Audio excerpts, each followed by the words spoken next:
환자가 꼭 알아야 할 최소한의 상식은 특히 항암 치료 할 것인가 말 것인가. 가끔 보호자들이 환자의 항암 치료를 할까 말까 고민한다. 사실 항암제를 쓰는 것이 별 의미가 없는 암도 있다. 간암의 경우에 써볼 약이 거의 없고, 췌장암은 젬시타빈 이런 5개 정도의 항암제를 순차적으로 주입하는 폴리리녹스는 항암제 칵테일이라는 표현을 쓰기도 하는데, 연구 결과 젬시타빈에 비해서 전이암 환자의 경우에 4개월 정도 여명이 길다는 통계가 나와 있다. 다른 암들도 1차 항암제, 2차 항암제를 써보고 효과가 없었다면 이미 내성이 생겨버렸을 가능성도 크다. 약이 계속 바뀌어도 항암제는 별 의미가 없을 것이다. 4기 암 환자는 항암제의 반응을 보일 확률이 떨어지는데, 혹시 반응을 보이더라도 여명이 한 달 내지 석 달 정도로 예상이 된다면 무리하게 항암 치료를 할 필요가 있을까 싶다. 암 치료의 여러 단계마다 선택해야 할 것이 있다. 레지던트일 때 30대 중반의 젊은 남자가 간 파열로 응급실에 실려왔다.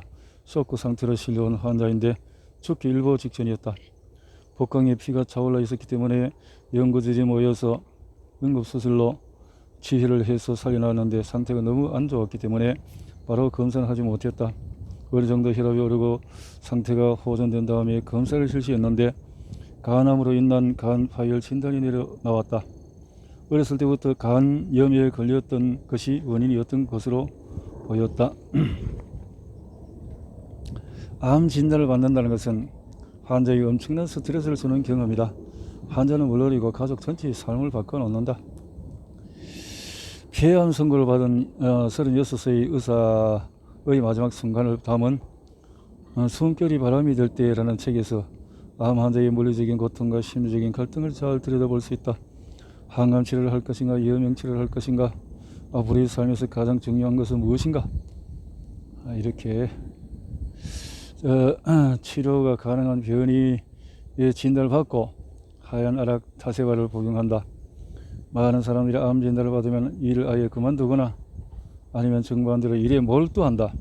시간이 얼마 안 남았는데 알면은 또 앞으로의 인생 계획을 짜는 것이 쉬울 테지만은 의사도 통계를 말할 수 있을 뿐 그걸 정확히 알 수는 없다. 남은 시간이 10년이냐 2년이냐 2달이냐 따라서 인생의 계획은 달라질 것이다. 그러나 시간이 얼마나 남았는지 확실히 알 수 없다면 계획 수립은 난감해진다. 암이 어느 정도 성장하면 암은 자기가 자라난 곳을 떠나서 신천지로 진출하려 간다. 세포 덩어리가 통째로 옮겨가는 것이 아니라 세포 차원에서 전이가 이루어진다. 암으로 변한 세포가 혈관이나 림프안으로 파고들어서 인체의 다른 부분으로 옮겨간다는 것인데, 어디로 가는지 혈액이나 림프에게 달렸다. 체액의 다른 부위에 다다르면 거기서 다시 자기 정식을 거듭해서 새로운 암세포 덩어리를 이루는 것이 바로 전이 과정이다. 유방에는 많은 림프절이 퍼져 있기 때문에 유방암은 전이되기가 쉽다. 겨드랑이 림프절을 통해서 암이 전이되는 경우는 상당하다. 유방암이 전신암이라는 별명을 갖고 있는 이유는 재발이나 전이가 있을 때에 온몸에서 천천히 오기 때문이다. 유방암은 다른 암에 비해서 진행이 더디고 초기 생존율이 높은 반면에 전이 재발이 되면 점점 치료가 어려워진다. 다른 암들과 마찬가지로 전이 재발의 경우에는 체력이 저하되고 면역력이 떨어지고 항암치료, 방사선 치료로 힘겨워하는 사람이 늘어난다. 유방암이나 또 전이나 재발이 됐을 경우에 예후가 좋지 않은 경우가 생겨나며 이때는 급성으로 오는 증세들을 진정시키는 것이 중요하다. 41세의 유방암 환자가 있었는데 항암치료 수술을 하지 않고 버티다가 증상이 악화된 채로 나를 찾아왔다. 뒤늦게 대학병원에서 항암을 시작했지만 덩어리가 크게 줄지는 않았고 빈혈 수치도 6까지 떨어져 있는 상태였다. 짓무르고 피가 나는 상태에서 동맥내 혈관 치료를 하면서 암으로 가는 주요 혈관들을 죽였다. 하이프 시술 후에 치료를 멈췄고 통증은 많이 없어져서 그날 밤 편하게 잘 수 있었다. 시술 후에 검사에도 덩어리가 많이 없어졌고 요암 치료 중에서 좋은 사례에 속했다. 그렇지만 항암 치료와 하이포를 병행하면 항암 치료의 효과가 올라가기 때문에 나의 경우에는 항암 치료를 우선 권하는 입장이다. 항암 치료 후의 응급 상황, 항암 치료 후에 구토, 탈모, 또 부작용으로 치지도 않을 정도로 몸이 힘들다는 것을 워낙 많은 사람들이 들어서 알고 있기 때문에 암 환자는 항암 치료 전부터 많이 두려워하기 마련이다. 몸이 견딜 수 없을 만큼 알 수 없는 응급 상황이 발생하지 않을까 보호자도 역시 걱정이 될 것이다. 그런데 항암 치료 후의 응급 상황은 열이 나는 것 외에 잘 없다. 고열의 경우라면 무조건 응급실에 가야 한다. 그 외에는 갑작스러운 통증이 있다면 응급실로 가기를 권한다. 이전에 없던 갑작스러운 통증은 주의하기 바란다. 자, 이렇게 생과 사는 떼어내려고 해도 뗄 수가 없으며 그럼에도 또는 그 때문에 우리는 어려움을 극복하고 인생의 의미를 찾아낼 수 있다. 암 발병 5대 원인과 식상 생활 습관은 암 진단을 받았지만 초기 상태는 수술하거나 방사선 항암 치료를 통해서 육안에 보이는 종양을 다 없애고 정기적으로 추적 관찰에 들어간다. 1, 2기 암 환자의 경우라면 수술 후에 건강한 식생활과 운동 습관은 중요하다. 초기 암 환자라면 암의 발병을 생활 습관에 문제가 있으니 모두 바꾸라는 하늘의 계시를 받아들여도 무방할 것이다. 그러나 많이 암이 진행이 되었고 반복적으로 계속 항암 치료를 하게 된다면 문제는 다르다. 4기 암이라면 치료는 여러 단계를 거쳐서 장기적으로 이어진다. 그래도 기도 수명이 길지 않아 어떻게 보면 남은 시간이 얼마 없을지도 모른다. 항암 치료를 할 때 몸에 단백질도 많이 쏘실 테고 치료를 많이 항암 치료를 해야 할 정도로 환자들은 암이 많이 퍼져 있어 이미 암세포의 영양분을 빼앗기는 데다가 잘 먹지를 못한다. 게다가 항암 치료의 부작용은 구토, 설사 등을 유발하기 때문에 살은 더 빠진다. 항암을 견디려면 무조건 잘 먹자. 그런데 암이 많이 진행되고는 항암 치료 과정에서 잘 먹지를 못하기 때문에 뭐가 됐든 잘 먹는 것을 목표로 해야 한다. 췌장암과 담배, 췌장암의 발병 요인은 가장 큰 것이 담배라고 약물, 독소. 직접적인 원인은 다 알 수 없지만 간접적으로 췌장암의 발병을 조장하는 원인, 위험인자에 대해서 여러 가지가 밝혀지고 있다. 우선 유전 요인이 있어 부모님 한 사람이라도 췌장암이 있었다면 위험률은 1.8배로 높다. 위험 요인의 대표는 담배, 비만, 음주, 당뇨병이다. 특히 습관적으로 줄담배 하는 사람은 2배나 높다. 비만지수 25 이상의 비만인 사람은 그 이하의 사람에 비해서 2배 정도가 높다. 대장암과 음주 습관은 대장암 또 여성은 일일 평균 1홉 이상 마시는 사람이 그다지 없기 때문에 통계치에 의미가 없었는데 대량 음주를 하는 사람이라면 남성의 경우 결과가 같을 것으로 생각을 한다. 위암과 식습관은 위암, 대장암은 식생활에 밀접한 관계가 있다.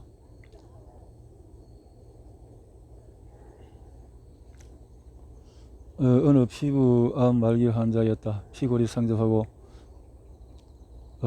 녹즙을 위주로 하는 식생활을 한다고 했다. 암 말기 때 특히 항암 치료를 할 때는 식이요법이 큰 의미가 없기 때문에 체력을 보호할 수 있도록 가리지 말고 잘 먹어야 한다. 먹어야 삽니다. 라고 해주었다. 몸이 많이 소진되고 단백질도 빠지는데 식생활을 바꾸겠다고 고기 안 먹고 버티는 식으로 위험하다. 위암과 식생활의 관계를 연구한 일본의 논문을 소개한다. 우선 44개 품목의 식사 섭취 빈도를 묻는 조사 결과에 있어 남녀가 각처의 식생활 배산으로 전통형, 건강형, 구미형, 전통형은 염장이란 어린 이런 것도 먹는 것이고 건강형은 여러가지 종류의 야채, 과일, 해초, 감자, 요구르트, 버섯, 콩 그런 것들이다. 10년 추적 기간에서 남성, 여성에서 보니까 각각에서 부에서 뭐 이런 테스트는 전부 다 찾아보기 어렵죠. 생활상을. 유방암과 가족력은 암이 발병하는 원인 중에서 유전적인 요인을 언급하는 경우가 많다. 부모가 특정한 암에 걸렸다면 자식도 같은 질병에 걸릴 확률이 높다는 것이다. 이런 것도 그렇죠. 우리가 식생활이 바뀌어져 버리면 그래서 아프리카에 사는 사람과 미국 사는 사람들이 다르듯이 그렇죠. 같은 종족이라도 같은 부모 형제가라도 그러니까 식생활이 얼마나 중요하냐. 28세에 처음 만났던 이 환자는 결혼을 앞두고 있었는데 환자 아버지는 항암제를 쓰면 아이를 못 낳게 되는 수술 대신에 하이프 시술을 하기를 원했는데 추적 관찰이 드문드문 이루어지다가 연락이 끊겼고 아이를 낳았다 한다. 심한 감기가 들었는데 낫지 않아서 병원에 다시 오게 됐다. 폐위에 전이가 된 것이었다. 유방암은 항암제가 잘 듣는 경우가 많으니까 대학병원에서 항암 치료를 해본 후에 치료가 잘 되지 않으면 나를 다시 찾아올 것을 권했다. 대학병원에서 항암 치료를 받은 환자는 폐전이암이 많이 줄어들었지만 아이가 돌천되었을 때 뇌로 전이가 되었다. 그래서 뇌암을 치료했다. 그렇게 폐와 뇌 쪽은 치료가 잘 된 것으로 보인다. 한동안 잘 살던 환자는 암이 간으로 전이된 이후부터는 항암제가 잘 듣지 않기 시작했다고 한다. 호르몬제만 처방받고 간의 다발성으로 10개 이상 상당 부분 잠식당한 상태로 찾아왔다. 암을 없애야 할 타깃이 10개일 때 하이프로만 치료하기 어렵다. 동맥 내에 항암 치료와 병행하지 않으면 치료가 어려웠을 환자인데 다행히도 드라마틱하게 암이 줄었고 거의 안 보이는 상태까지 갔다. 전이암이기 때문에 하이프 치료를 3개월마다 1회씩 1년간 계속하자는 권유를 했지만 실제 이루어지지는 못했다. 문제는 비용이었다. 하이프는 보험급여 항목이 아니기 때문에 환자가 치료법을 선택할 때 고민이 될 수밖에 없을 것이다.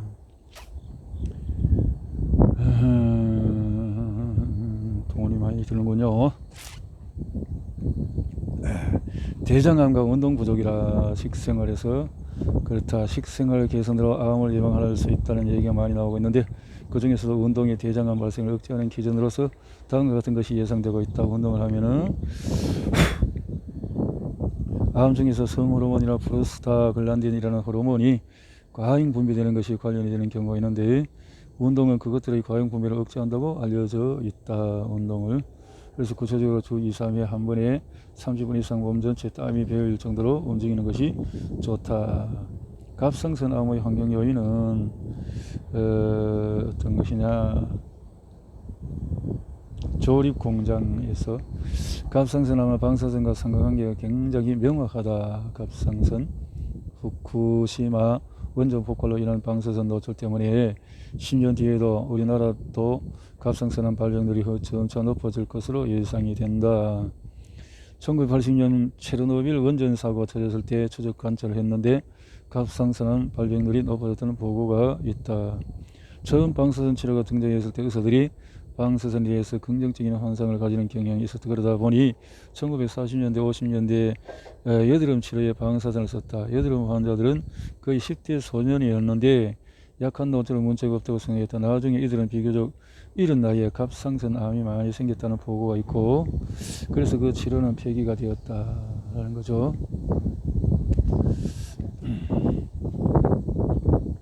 열이 암을 치료한다.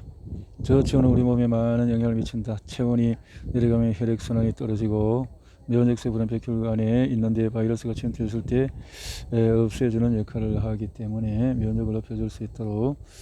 현대인들은 왜 저체온이 많을까? 이것은 먹는 음식에서 산성 음식이 많아서 그렇죠. 과식이라든가 또 약물 남용이 저체온의 원인으로 지목을 받기도 한다라는 거죠.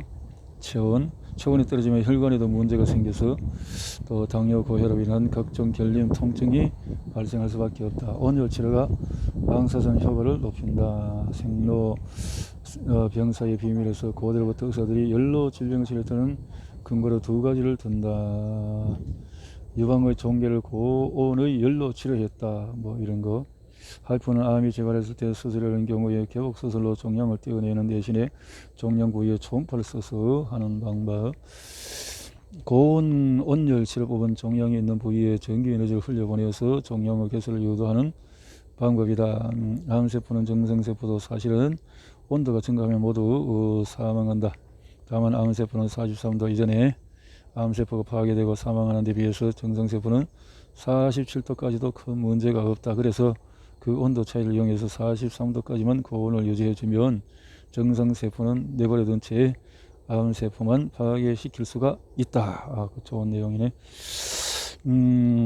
최근 많은 암 요양병원에서 온열치료기를 많이 볼 수 있는데 이것은 우리나라에서 고형 종량에 다 쓸 수 있도록 판정을 받았기 때문이다. 주의할 점은 온열치료만으로 암세포가 완전히 사라지는 것은 아니라는 것이다. 이론과 달리 막상 실제로 심부 온도가 암세포를 죽일 만큼 올라가지 않는다는 이유로 한때 사라졌던 온열치료기가 우리나라에 다시 등장했다. 이것은 온열치료를 통해서 혈류량이 늘어나면 기존 방사선 항암치료의 효과가 높아진다는 기대감이 있어서다. 원래 암 종양 내부에서 혈관이 잘 머물지 않는 특성이 있어서 조영제 영상을 보면 정상 조직에 비해서 거무튀튀하게 보일 정도다. 방사선 치료도 마찬가지다. 방사선이 종양을 죽이는 기제는 활성산소를 이용하는 것이다. 방사선 치료가 효과를 보려면 산소가 있어야 하는데 암은 산소가 많지 않다. 방사선을 세게 때리면 산소가 있는 정상세포는 오히려 활성산소에 죽어버리고 산소가 없는 암은 잘 죽지 않는다. 그래서 방사선 치료가 어려운 것이다. 그런데 온열 치료를 하면 산소 농도가 높아지기 때문에 방사선 효과를 높일 수가 있다. 온열 치료기 이론의 대부로 알려진 미국 어느 교수는 온열기로는 사실상 방사선 항암 치료의 효과를 증가시키는 보조 치료의 의미가 강하다. 단적 치료에서 너무 많이 퍼져 있는 것이 아닌가 싶어서 우려가 된다는 개인의 의견을 피력한 바가 있다. 물리학적으로 심부 체온을 올릴 수 있는 것은 사실 초음파밖에 없다. 몸 깊숙이 침투하고 초점막을 쓸 수 있는 것은 초음파뿐이다. 그래서 아직 실험을 하기 전이지만 최근에 어느 대학에서 초음파로 온열기를 만들고 개발하는 중인 것으로 알려져 있다. 하이프와 온열치료의 장단점은 온열치료와 하이프는 모두 열을 이용한 것이다 보니까 두 가지 혼동하거나 비슷하다고 오해하는 경우도 있다. 그런데 하이프는 초점을 얼마나 작게 만드느냐 하는 것이 관건이고 온열치료는 집속이 아니라 구획이 중요하다.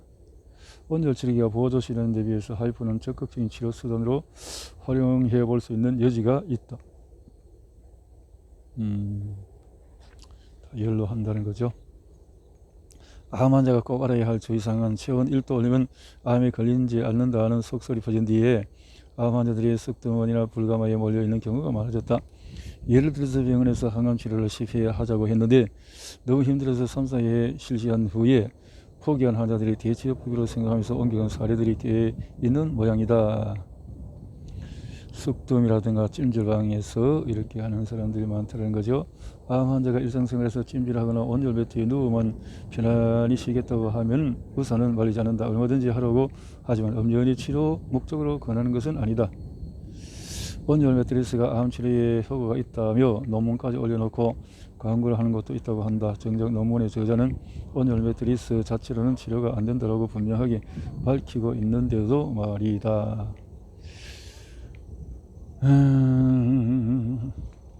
이렇게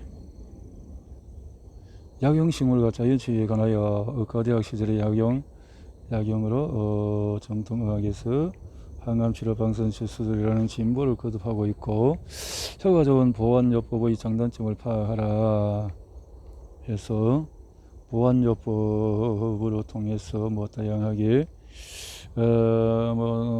중국어에서 십전대보통 소시오탕이라든가 십전대보통은 우리나라에서 옛날에 커피 마시는 다방에서 팔았을 정도로 했죠. 일본에서도 십전대보통은 암과서 오는 것이 아니라 잘 지내는 방법으로서 암 전이를 억제하는 한방약으로 얘기되고 있다. 이렇게 소시오탕 같은 것도 있고 이렇게 해서 시험 의술인가 상술인가 일부 약초나 식품은 질병 개선에 도움이 될 수도 있다. 그러나 또 사람들마다 의학이나 또 이런 데서도 요양원에서도 불순한 방법으로 이렇게 할 수도 있는 것이다.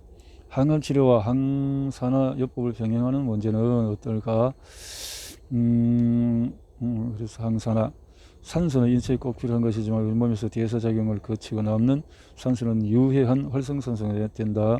이것은 산화력이 강해서 정상 세포와 조직을 손상시키고 항산화 능력을 방해한다. 이래서 발암물질이 활성산소 만나면 세포에 독성이 되고 암의 원인이 된다고 한다. 이것을 없애주는 것이 항산화 주사라고 설명되기 때문에 일반 병원에서도 많은 사람들이 항산화 주사를 맞는다. 고용량 비타민 C도 마찬가지로 활성산소를 없애주고 항산화와 피로 회복에 좋다며 암 예방 효과까지도 있다고 한다. 이렇게 많은 논문을 통해서 고용량 비타민 C를 통해서 치료받는 사람들도 있다라는 것을 참고하고,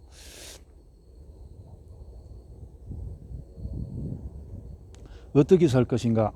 여명을 얼마 되지 않은 암 환자들은 어떻게 하면 좋을 것인가? 아직 젊은 여성에게 장기적 치료라는 것은 참 이것은 얼마나 어떻게 하면 좋을 것인가 하는 것이 염려가 될 수 있겠죠. 몇 개월 더 살자고 아들의 간을 이식을 한다고? 그것도 참 어려운 일이겠죠. 간 이식이라는 것은 또 계속 사는 것도 아닌데, 참 이런 것들은 참 잘 생각을 해서 정리해야 할 것이다 하는 것으로, 이것은 현대의학적인 사고에서 나온 것이기 때문에 대체의학과 많은 차이도 있을 것이다 생각을 합니다. 어쨌든 그런 참고해서 현대의학이 이런 식으로, 또 그 중에서도 김태희 외과 의사는 또 나름대로 하이프라는 것을 가지고 또 나름대로 좋은 성과를 내고 있다고 하니까 또 참고를 해보면서, 그러나 우리 몸은 신비하기 때문에 의학이 다 발견하지 못한 다양한 참 능력과, 이것은 참 영혼과 마음과 생각이 또 안식이 되어졌을 때 얼마나 좋은 또 환경 속에서 또 우리 몸을 깨끗하게 하는 것을 통해서 자연적으로 암도 사그라지고 녹여지는 이런 많은 사례들도 있는 것을 참고해서 이 책을 또 참고해 볼 필요가 있겠다 생각을 해 봅니다.